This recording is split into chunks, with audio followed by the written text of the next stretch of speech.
Dr. Meza is an assistant professor in residence in the Department of Psychiatry and Biobehavioral Sciences and bilingual licensed clinical psychologist at UCLA. Before joining the faculty, she had intensive, rigorous trainings across several UC campuses.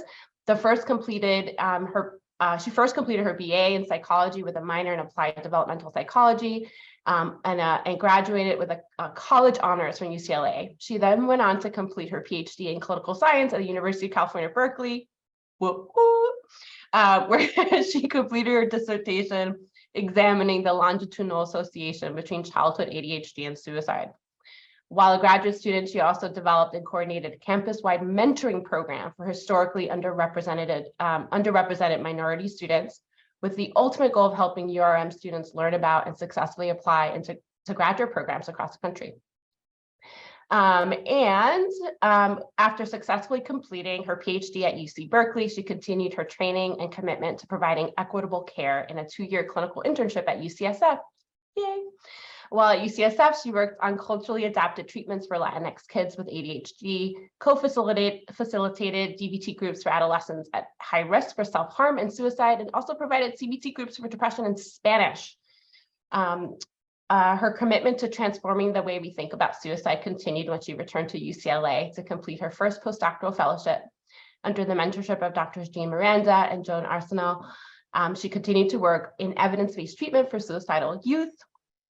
And she was also awarded the competitive and prestigious UC Chancellor's Postdoctoral Fellowship at UCSF, where she examined sociocultural factors associated with self-harm among court-involved adolescents, and also culturally adapted a brief family telehealth intervention for families with adolescents placed out of home.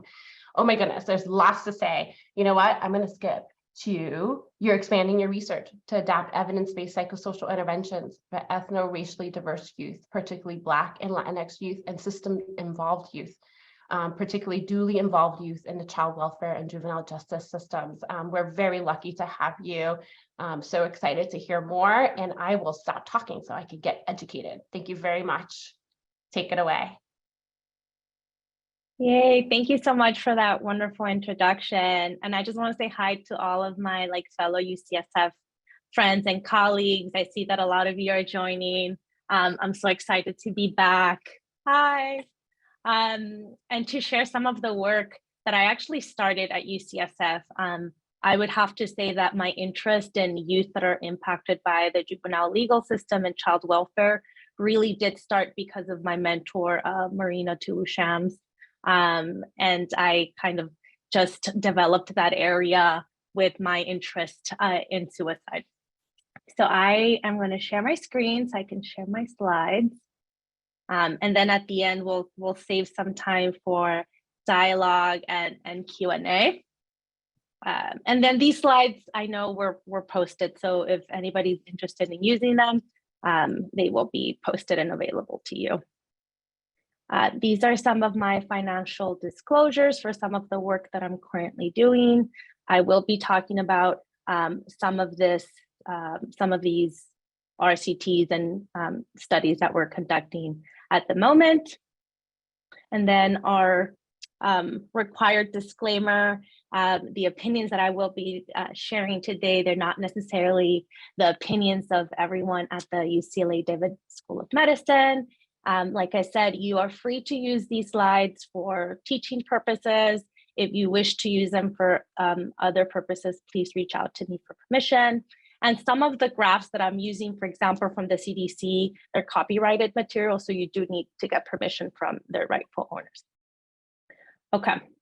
And I always like to have a trigger warning and disclaimer. I think as clinicians or researchers that we do work in suicide, we sometimes forget that this is a really sensitive topic to a lot of people. So I always like to, take a moment to do this trigger warning and to, give this information for people. If you or someone is struggling with self-harm, please use the new crisis lifeline 988, which is a shorter number from what we had before. Okay, so just to give you a little idea of what to expect from our conversation today, I really do want to spend some time in talking about some of the current public health issues around suicide, not just in youth, but youth that are impacted by our different systems. I will be talking about some disparities by race, ethnicity, and briefly spend some time talking about what are some of the drivers that are leading to these inequities. And I always like to end on a positive note. How can we address them as clinicians and researchers? So I'm going to be spending some time talking about some equitable solutions for improving suicide for youth in the juvenile legal system from a recent paper that was published. Okay.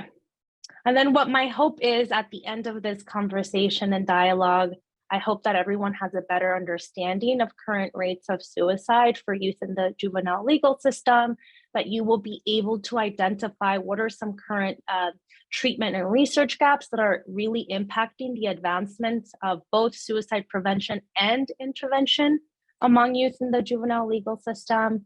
And then my hope is that you will all be able to articulate and hopefully implement at least 2 possible solutions for equitable suicide prevention. So let's start with really discussing the scope of the problem. A few months ago, this graph looked a little different. So suicide was the second leading cause of death across the 3 age groups that I have highlighted on top. So 10 to 14, 15 to 24, and 25 to 34. So the second leading cause of death for youth that are, what I say, school age.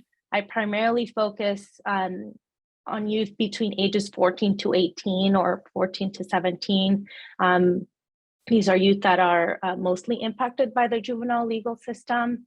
And as you can see, although suicide did go down in rank, and we can talk about, I wish I had enough time to talk about like homicide and how that's actually interconnected with suicide for ethno-racially minoritized youth. But I think this gives you an idea of the public health concern of suicide and how younger and younger kids, suicide is becoming more and more of a problem. So we're starting to see younger and younger kids in our ED presenting for self-harm and suicide. And with the COVID pandemic, we did see an increase for presentations to our mental health system for suicide and self-harm. But this really doesn't give you, data at a glance. So I have, in a few seconds, I'll give you a graph, but to give you a better idea of suicide and self-harm and what it looks like, one of the largest studies that I use to give better or accurate estimates is the Youth Risk Behavior Survey. This is the most recent data from 2019. And I do want to give a caveat with this data. So this is data from high school students across the US, but I want you to think about who doesn't show up to school. So who doesn't complete these assessments? These are kids that are impacted by child welfare. These are kids that are impacted by the juvenile legal system. So this is an underestimate of those youth that I will be talking about. So, and it's alarming because they're still pretty high. So we see that about 1 in 5 high school age students are reporting that they seriously considered suicide in the last 12 months. These are not lifetime estimates. It would be nearly double, but these are just in the last 12 months. About 1 in 10 or 9% made a suicide attempt. 16% actually made a plan for a suicide attempt, although not all of them went through with that plan. And out of those 9% that did have a significant suicide attempt, 2.5 were significantly injured that they needed some sort of medical treatment for that suicide attempt. Again, these data don't give us a picture of how these rates vary for different groups, particularly high-risk groups. One of those being ethno-racially minoritized youth, when we know that there are significant disparities across race ethnicity. So some of the groups that do have the highest risk for death by suicide and suicide attempts are Native American, Alaska Native youth, And for this group, suicide is the #1 cause of death for youth in this age group, not 3. So it jumps to #1. And we have seen that over the years, Black and Latinx youth have actually the highest rates of suicide attempts. Not necessarily death by suicide, but the rates of suicide attempts are increasing. And if we don't do anything to address this, we're going to see that these rates are going to continue to grow. Currently, Black girls actually between ages of 14 to 20 have the highest rates of suicide attempts. So in this table that you see here, it gives you a better overall picture of the intersectionality of suicide attempts and other self-injurious thoughts and behaviors. If you look at the top, you see that for serious thoughts about suicide, they're roughly similar across race, ethnicity. When you look at plans for suicide, again, they're pretty similar across race, ethnicity. Where you start to see a lot of the disparities is for suicide attempts. And if you look further at the intersection of race, ethnicity, and gender, you can see that both Latinx or Hispanic and non-Hispanic Black girls have the highest rates of suicide attempt. And I'll pause here and think about where are these girls overrepresented, right? These are girls that are overrepresented in the juvenile legal system. And to date, there isn't a randomized control trial addressing gender responsive and culturally responsive suicide interventions. So it's a pretty big gap despite this pretty significant disparity. And I also want to say this is not something new. This isn't something that just happened over the last years. Black youth suicide has been on the rise since the 80s. It's been documented since the 80s. And for Latinx and Hispanic youth since the 60s. So despite it being decades of their rates consistently increasing, we haven't done enough to address this in our treatments. So I did want to say that although there was a Ring the Alarm report in 2019, there has been significant data pointing that these rates have actually been increasing, since decades ago. We just haven't really centered this in our conversation. So, and I think I already made this point. So what is a significant gap in our data is that we're not understanding this concept of structural intersectionality. So what do I mean by structural intersectionality? I think everyone here has an understanding of what intersectionality means, but this concept of structural intersectionality, I think it's very important as the lens when we're thinking about suicide. So here I've highlighted some of the highest risk groups for suicide. So we see that SGM, so sexual gender minority youth, and other ethno-racially minoritized youth like Native American, immigrant youth, Black youth, they all have marginalized identities and where their risk for suicide is higher. But if we pause for a second and think, where are these youth with intersectional identities, where are they overrepresented? They're overrepresented in these structures like the juvenile legal system and the child welfare system that potentiate their risk for suicide. So if you think about their marginalized identities, right? Identifying as SGM or being an ethno-racially minoritized group, multiply that times the structural risk by being overrepresented in these two systems, and think about how this intersection of structures and intersectional marginalized identities, how these two interact to potentiate their risk. And a lot of the current data that we have on suicide, which I was just talking about, the Youth Risk Behavior Survey, the CDC data that I showed that looks at the rankings of death by suicide, none of them collect data on, for example, their involvement in the child welfare system or in the juvenile legal system. So all of these data live in silos, and we don't have really accurate understanding how these youth are impacted and by suicide. So one change that we have done at the UCLA inpatient unit is we're starting to gather this information. When youth come into our inpatient unit for a suicide attempt, which is 50%, that's really high. 50% of our youth in the inpatient unit are coming in because of self-harm or suicide. The first thing that we do is we screen them for previous experiences of discrimination. We collect their data on their different identities, and we also collect data on whether they have been involved in either the juvenile legal system or child welfare system. Again, because we want to have better data integration so that we can better support them and link them to the appropriate care.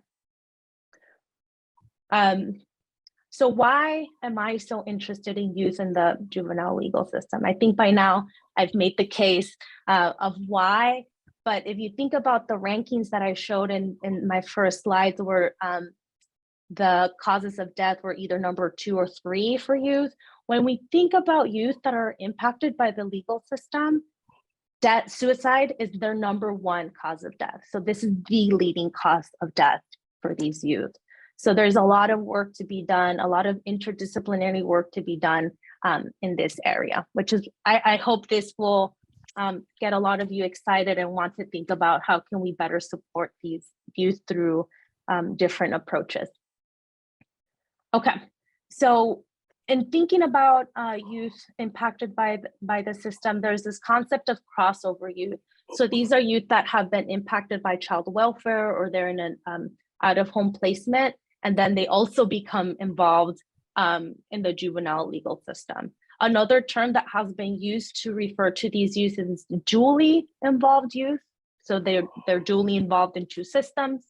And due to data challenges, we don't have very accurate dates, but it's estimated that 50% of youth that are in the child welfare system, they're also impacted or referred to juvenile court for delinquency. So there's a lot of overlap between child welfare and juvenile legal system. And when we look at risk for suicide, those youth that are involved in both of these systems have the highest risk.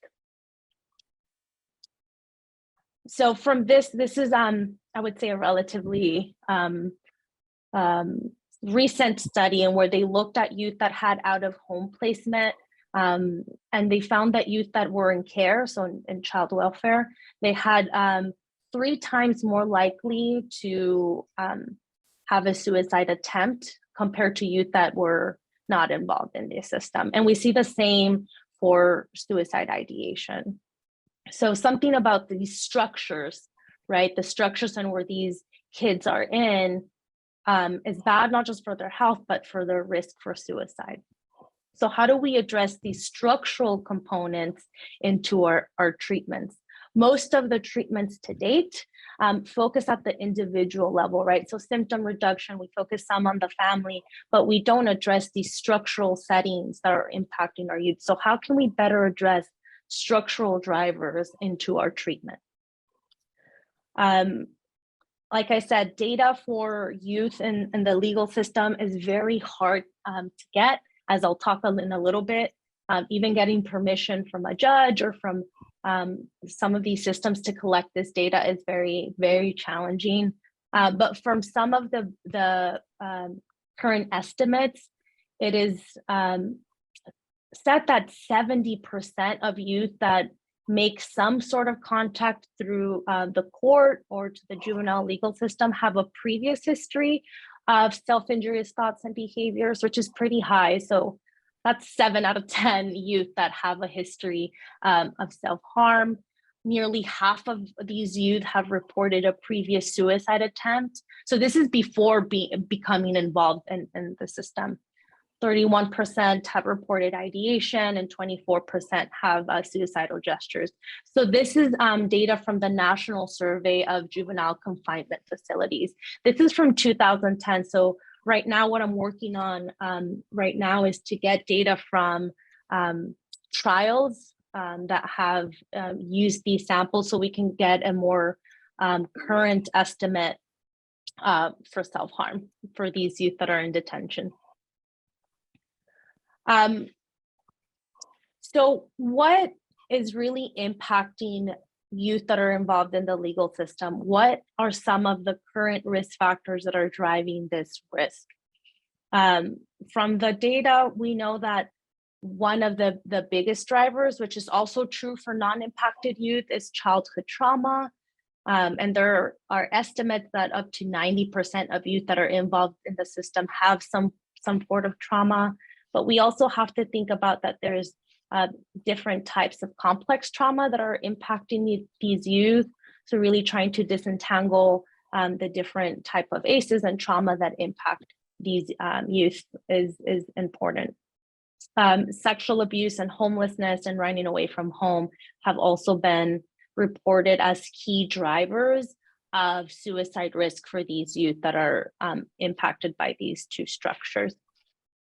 In some of our studies that I have done in my lab, we looked at a very unique sample of 360 girls that were part of a specialty court here in LA for commercial sexual exploitation. And we did a court review of their files. So every file that was available to that court, we coded those files to really try to disentangle what were some of the drivers for their really, really high rates of suicide. And what we found in our studies, which is currently in press and I can share, was that it was mostly externalizing symptoms. And whenever I talk about this finding, I always get the question, so it wasn't depression or internalizing? And I say, yes, internalizing still was predictive of their suicide outcomes, but it was actually a stronger predictor or a more robust predictor was their externalizing symptoms.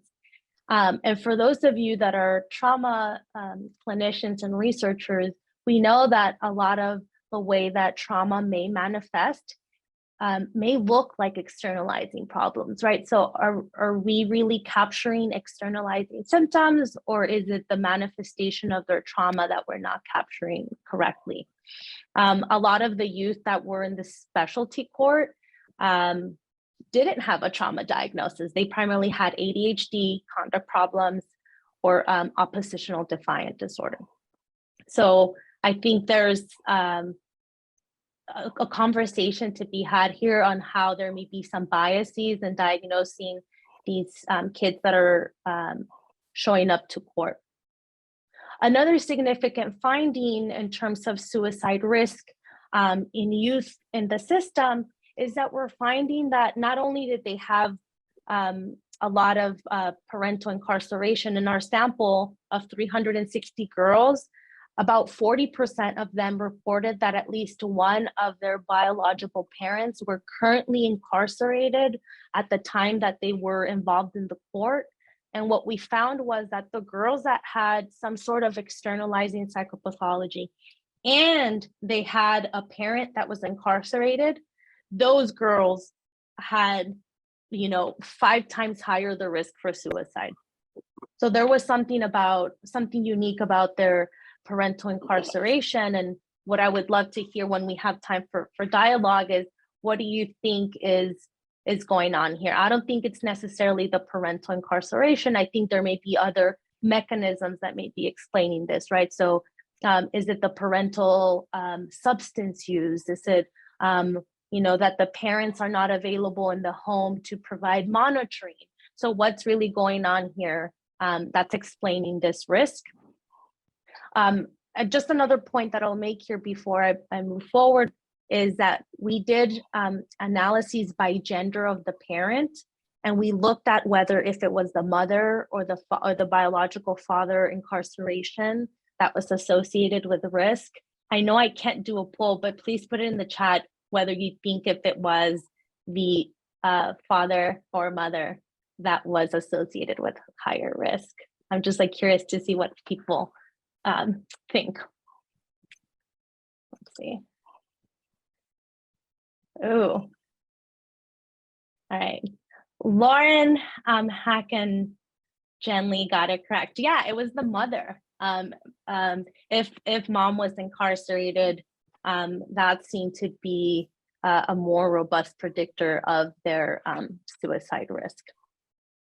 And some potential interpretations of that could be that the mother was the primary caregiver for these kids. So losing their primary caregiver, impacted their immediate environment, like the family structure. That's just one potential interpretation. I'm sure that you all have some other potential interpretations for that. Okay, so I'll move forward so that we can spend the rest of our time talking about the good part.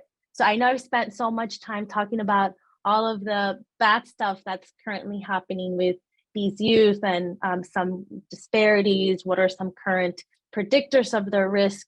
Now I want to spend some time really thinking about what can be done to address these issues. I worked on this paper with a group of clinicians that work in detention settings, and when we gathered together to think about this, it was so interesting because unanimously everyone said, well, the most upstream prevention strategy is to abolish the juvenile legal system, which I do think it's correct, but I think it'll be some time before this happens, although there is a lot of really activism around this. But in the meantime, before this happens, what can we do to address this public health issue that's impacting our youth? This model may seem very familiar to a lot of you, but this is the Sequential Intercept Model, which nicely outlines how we can divert people with mental health and substance use disorders into mental health treatment or behavioral health treatment. As you can see, the involvement with the system is on a continuum where there's different intercepts. Intercept 0 was added to really account for these community settings in where there's more potential to become involved in the system. So for youth, the number one setting and where youth become involved in the system is at school, right? So the school to prison pipeline is where we see intercept 0. So how can we think about this intercept to divert youth, especially ethno-racially minoritized youth, into our system? Intercept 1 focuses on law enforcement. And then intercept 2 is initial court hearings. Intercept 3 is already detention or a specialty court. So like the specialty court that I talked a little bit earlier. Intercept 3 is those 6 months after detention. So the reentry period where a lot of the recidivism happens. So the revolving door. And then intercept 5 is community supervision. And when we're thinking about suicide, is most of what we know in terms of suicide risk for youth in the juvenile legal system, most of what we know is from intercept 2 and 3. So from detention settings, we know that risk for suicide is up to 3 times higher. There's some work looking at school disciplinary actions and how certain risk factors in school settings are associated with suicide. So there's some work in intercept 0, but in the 2 intercepts where we know very little is in intercept 4 and 5. So that reentry, high risk period.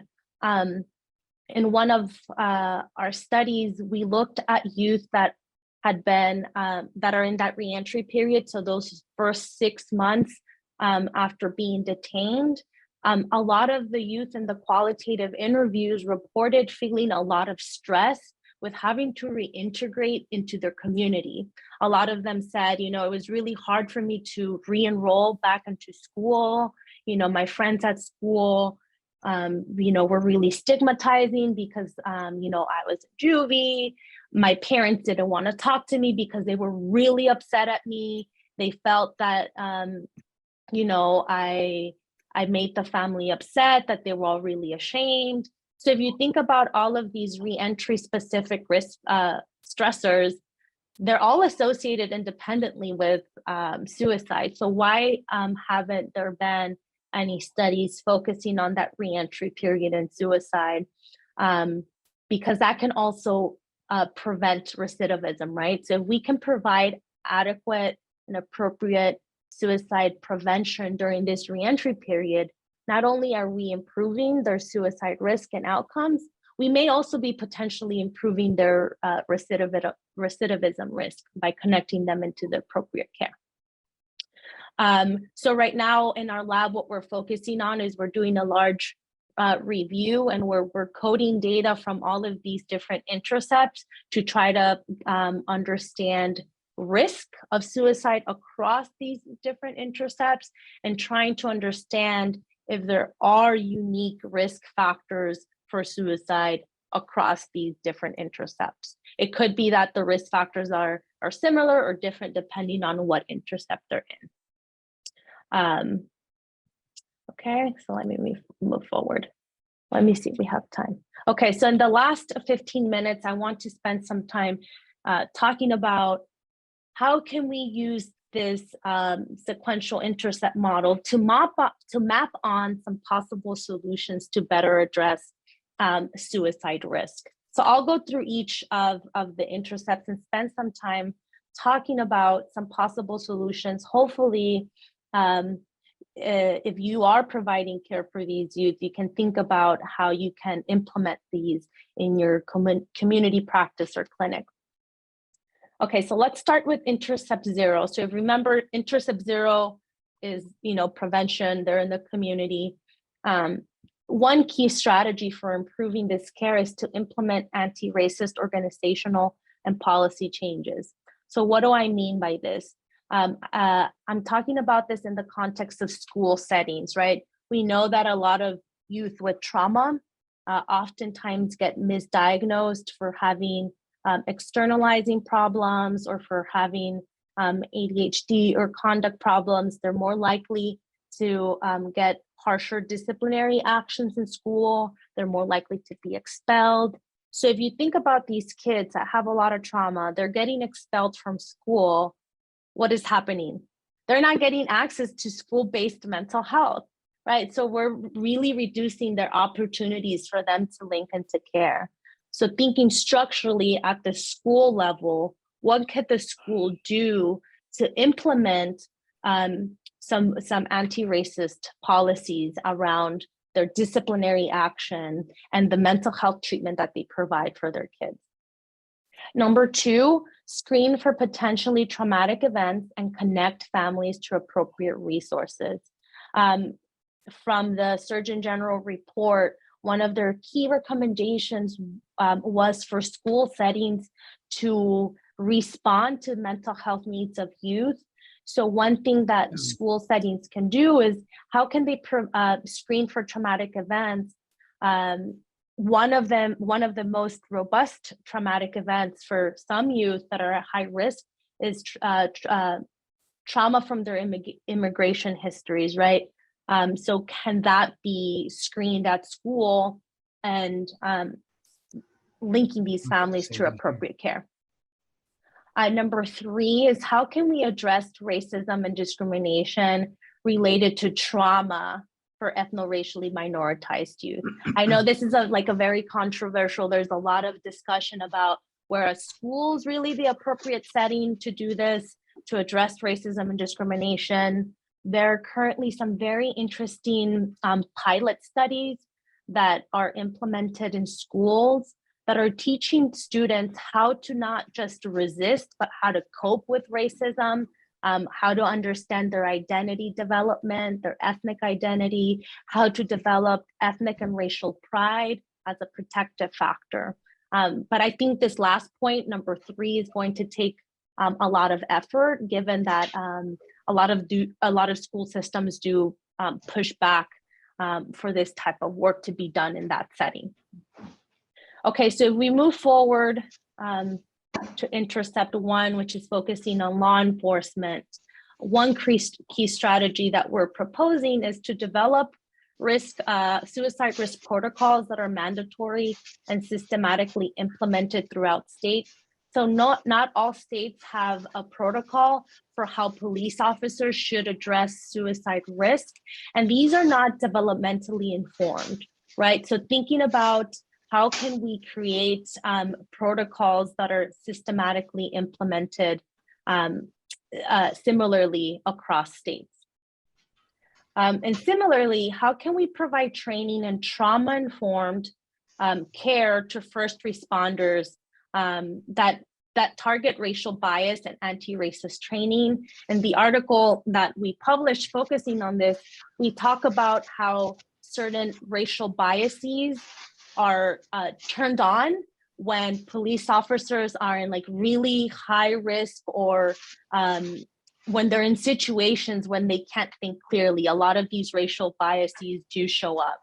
So how can we provide training to target these racial biases that may be impacting how first responders act when there is a crisis call for suicide? And then the last one here is how can we de-police crisis responses by having, you know, a trauma-informed counselors respond to these needs. And this was enacted back on July 15th of last year, the new 3-digit dialing code of 988, which has crisis counselors respond to suicide risk. And there was a lot of controversy about this, and where people were posting, do not call 988. All you're gonna do is you're gonna get the police come to your house and it's gonna traumatize your kids even more. And they actually looked into this data and they found that less than 2% of calls made to 988 resulted in an officer being discharged to the home. So it didn't necessarily translate to what a lot of people were fearing.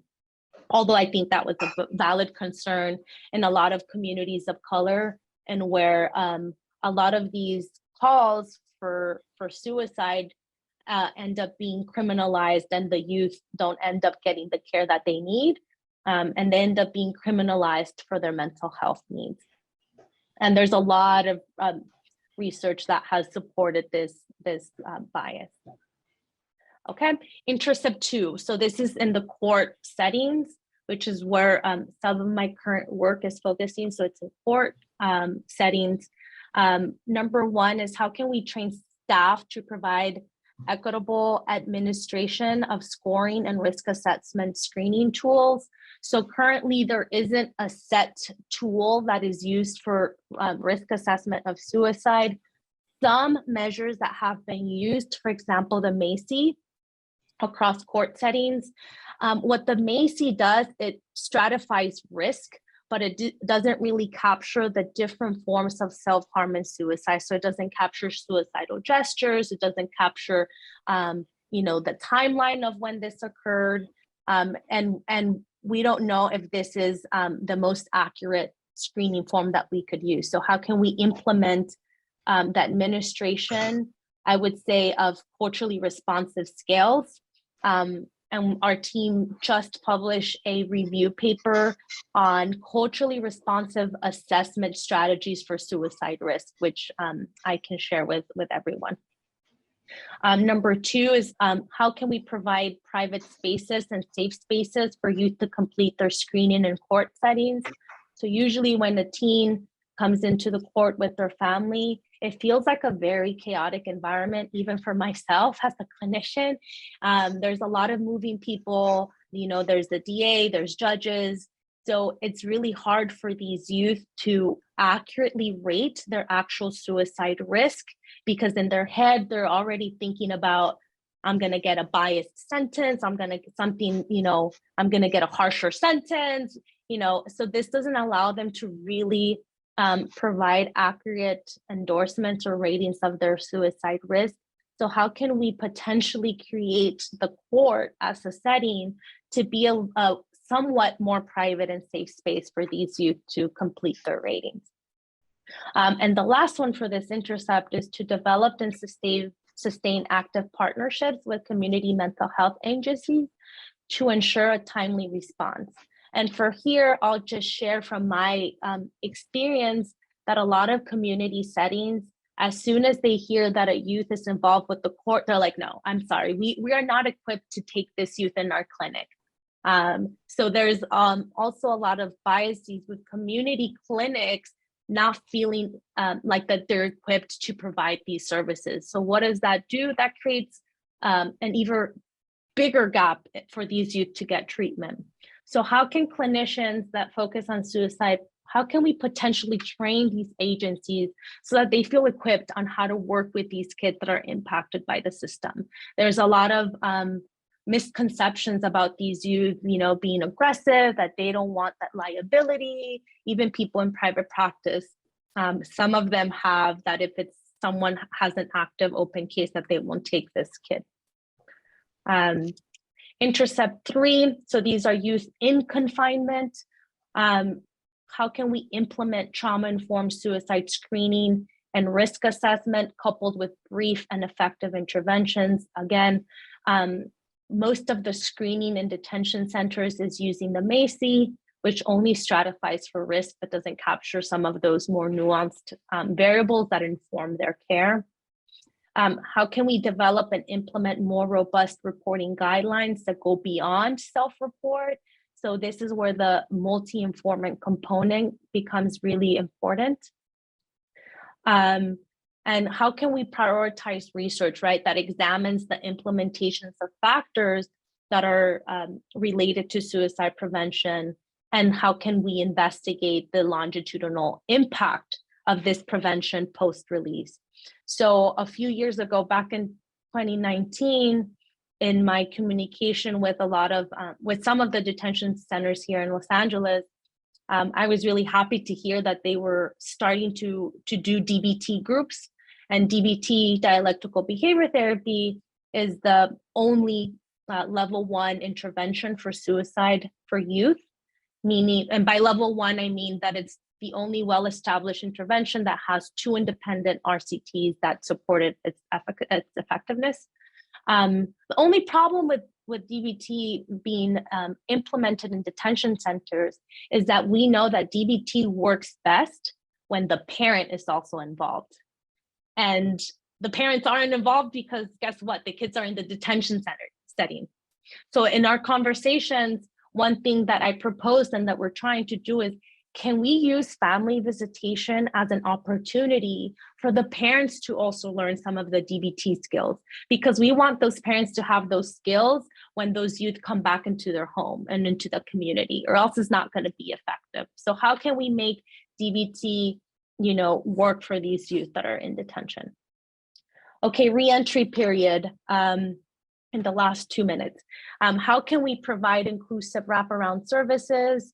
And here is where I think probation officers are like a key strategy on people that we can train on how they can do suicide risk assessment with the kids that they're linking into care. And how can we provide a better warm handoff between juvenile detention centers and community mental health providers? One of the main concerns with parents and teens once they go back into the community is that they can't find care. Oftentimes there's long wait lists. For DBT, multiply that times 10. There's very few people that are DBT trained and that have open slots for use when needed. And some evidence-based interventions that are brief actually focus on linkage to care as a component of their treatment. So this is the safety intervention developed by Dr. Sarno and teams that has proven to be really effective in linking kids into community care after discharge from ED, but we can take that as a model for juvenile legal settings. Okay, and then our last intercept is our community supervision. One of the most robust life-saving strategies for suicide prevention is to do lethal means restriction counseling with the adults or the people that are around that youth. So how can we use lethal means counseling as part of community supervision, right? And there's some really neat decision aid tools that are available for free and in multiple languages that help parents think about how they can for example, store guns in a relatively cheap way, or how can they store medication in a affordable way? So there's a lot of decision aid tools for lethal means counseling. Number 2, requiring systematic screening for emergent suicidality throughout community supervision. Again, a lot of these youth that go out into community supervision don't have follow-up care. So how can we make sure that we can continue to screen for their risk? And then last but not least, how can we focus our money and research on developing and evaluating culturally and gender responsive interventions for these youth? Out of the 18 randomized controlled trials to date, none of them have specifically focused on youth that are in, community supervision. There is some very interesting work by Kathleen Kemp focusing on youth that are involved in the court and doing a suicide risk assessment. So there's actually some movement and traction in that area. Okay, I'll pause here because that was my last slide to hear what others have to say and to engage in some dialogue for this. I kept it at 45 minutes. That's fantastic, Dr. Meza. Thank you so much for this very comprehensive and wonderful presentation. And there were several very complex questions and very important questions in the chat. And there's the first one I want to scroll to. And because I promised I would keep track, but here we go. There's lots of enthusiasm. Oh goodness, I can't go any further. Okay, here we go. Sharon had a question. Yeah, Sharon Packer Rosenthal. You can feel free to unmute yourself if you want to go ahead and ask the question. Hi, thanks. Wonderful presentation. Lots of really interesting data. Let me go ahead and open the chat because I asked a couple questions. Mostly, I guess, I work in Santa Rosa and I'm from Los Angeles and have worked on the ground. I'm an LCSW and also a school counselor. And there's so much gang involvement and such a sense of negative sense of females, a devaluation of females. And I'm just wondering, and also I see generation, like 3-generation families where there's gang involvement for 3 generations. So I wonder if you're using any of that information, collecting any of that information, and if you have any ideas about how better to work, considering the some severe hatred between cultural identifications and for sure gang affiliations. We have murders up here all too frequently in Santa Rosa. Oh wow. Yeah, so in one of our reentry studies, we did look at gang involvement. We didn't have a suicide outcome, but we looked at overall health. And what we found was very interesting. What we found was that for gang involvement, it wasn't all associated with like bad negative outcomes. For some of the youth, they said that after being detained or incarcerated, when they went back into their community, that the only support that they had was from their gang, from their other gang members. So that they felt that their family and their friends from school had a lot of stigma for them upon community reentry, but that their gang members gave them that support that they needed to reintegrate. The other side of that coin, although they did perceive that support, was that they ended up getting in trouble again. Because of some of that gang involvement, right? So some of them, they, would start smoking weed again, or they got into trouble. So it was kind of like this, I would say, like dialectic, right? Like they did get support from other gang members, and they also got into trouble because of this. I haven't done the work and where we look at cultural or ethnic identity and how that impacts their gang membership and how that may be related to their mental health outcomes. But I do think that you're thinking about it and how I would think about it, right? How ethnic or cultural identity is associated with their gang affiliation. I just want to ask one other one, because I have seen a lot of girls who've gotten pregnant by gang members. And it could be one guy impregnating multiple girls, which causes a lot of, rage between the girls. And also that those girls then go into care where they are not, the people that they're being sent to, the foster families, they're not prepared to handle a lot of the stuff that is going on for these kids. So I'm just wondering if there's any kind of, because I try to offer services, and truly most foster care agencies don't want to get that involved. Like you said, they rather pass it on and say this is a too difficult case. Yeah. And we have seen that in our research, especially for girls that have a history or have been commercially sexually exploited.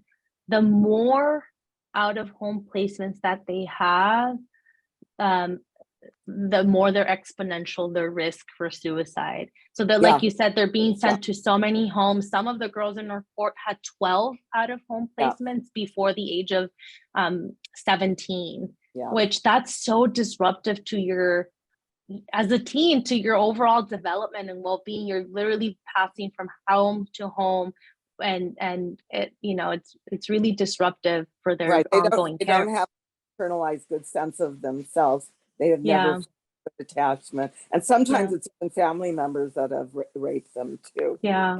And just another point that I'll make on what you're saying is, in our qualitative studies, what we found is we were asking these youth why they were involved in gangs, and a lot of them said was for safety, because they experienced or perceived a lot of community violence or a lot of neighborhood violence, and they felt that their only way of survival was by affiliating themselves with a gang, right? Especially for girls, they're like, this is like survival of the fittest. If I'm not in a gang, I'm not gonna make it. So I need to be in a gang where I feel they're gonna protect me. So we also need to think about the environment and where they're in and how that may be impacting their gang involvement. Yeah, thank you. Yeah, thanks so much for that. Tony Young, you have a question, a comment? Would you like to unmute yourself? Yes, thanks. So thank you for a really wonderful talk. I was just wondering if there are, I don't know, if you can share with us either links or information on how to find these instructions that can be given to others and to parents and so forth for mean reduction, for inexpensive ways for, locking up guns or ammunition or over-the-counter meds or other meds that, because we advise, our teens and so forth and parents, but actually your idea of actually giving them really sort of concrete nuts and bolt, like instructions on how to lock up guns, ammo, medications, sharps would be really wonderful to share with parents. Yes, I would be happy to share the link. And the reason why we really like this decision aid tool is when we have a parent come into our clinic for a suicide risk assessment, while the teen is completing their surveys, I hand this decision aid tool on an iPad with the parent. They complete it, and then at the end, I'm able to review with them, and then they get a PDF handout based on what they reported on how they can provide lethal means restriction. So for a lot of these parents that we see, it's mostly like sharp objects or for guns, and then it gives them options on like, this is what is free. So if you're struggling with like money or financials, these are your options on how you can keep your kids safe for free. Here is an option that would be like $50 and relatively, near your home. So it gives them different strategies for keeping their kids safe based on what they can afford and based on what they're rating their youth could be using. So I'll share that link. It's available so far in English and in Spanish, but I think it's a good starting point as a decision aid tool. Okay, thank you very much. Greatly appreciate it. Thanks. Thank you for that. Dr. Lauren Hack, I don't know if you wanted to follow up on your comment. Well, no pressure to, vote for you though. Amazing presentation, Dr. Meza. It's so lovely to see you again and see how far you've come in what seems like no time since you were here at UCSF. It's amazing to see how much you've done. I thought I really liked you highlighting that you know, a lot of what's effective about DBT for young folks is involving the caregivers. And so anything we could do to have a shared skill, knowledge, and use among anyone in their environment, whether it be the caregivers in the foster system, even the adults in the juvenile and foster system, knowing those skills and using them in that language would be wonderful. I don't know if you have like follow-up about if there are like proposals or projects that are working on that, or because it seems like it would be really promising. Yeah. Well, thank you for your question. And I have to say, I had very good mentors. Dr. Hack was my mentor when I was a graduate student back in 2015. So I owe a lot of that to my wonderful mentorship. And yeah, so I think some strategies on how we can reach the caregiver and the parent while the youth isn't detained or in out-of-home care. I think we can really leverage telehealth for this like particular situation, because it facilitates their engagement and their access while they're not there. If we're talking about youth that are like in detention, we've talked about how can we use family visitation, like that 2-hour window as a therapeutic window to give the parent at least some skills that they can use when the kid comes home. And in our review, we did a review of every single RCT that has focused on youth suicide. And the number one common element across all the studies that did have an effect on suicide was having a parent component, a safety plan, and lethal means restriction. So that's like the trifecta of like effective suicide prevention is lethal means restriction, having a really strong safety plan, and integrating the parent in one. And if it's not the parent, an adult that's in their life that's providing some sort of care. So yeah, really working hard to involving a caregiver and parent into this is really important. Piggybacking on that, can you talk a little bit about how to have a strong safety plan given the number of disruptions and social determinants of health? And yeah. Yes. Hopefully you can invite me back next year so I can talk about an app that we're pre-testing right now for a safety plan that addresses, like you said, those like social, cultural, and determinants of health. But one thing that we have found that makes a safety plan really, really strong is if you start from a strengths perspective. So every time I do a safety plan, I always start with the youth telling me what are 3 strengths that you see in yourself, a strength in your family, and a strength in your community, because we want to think about the different contexts that they're in. This is where sometimes I really have to pull, because they're like, there's nothing good. Like, I literally hate my family. I'm not good at anything. And I'm like, we're going to sit here until you can genuinely come up with something that you're good at. As something, or it doesn't even have to be something that you're proud of. Like, let's start with like some positives.